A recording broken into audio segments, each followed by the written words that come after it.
Arestado ang isang wanted person sa kasong lascivious conduct matapos ang isinagawang operasyon ng Tacloban City Police. Patrolwoman Chamberly Flores, ibalita mo.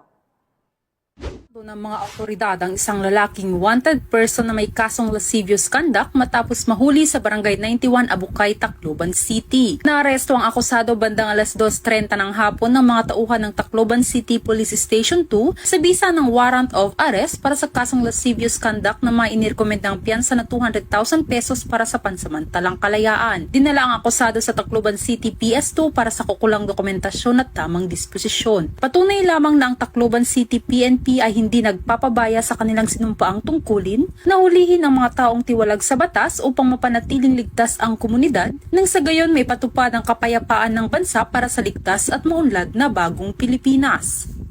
Mula dito sa Tacloban City, ako ang inyong PNN correspondent, Patrolwoman Flores, alagad ng batas, tagataguyod, balitang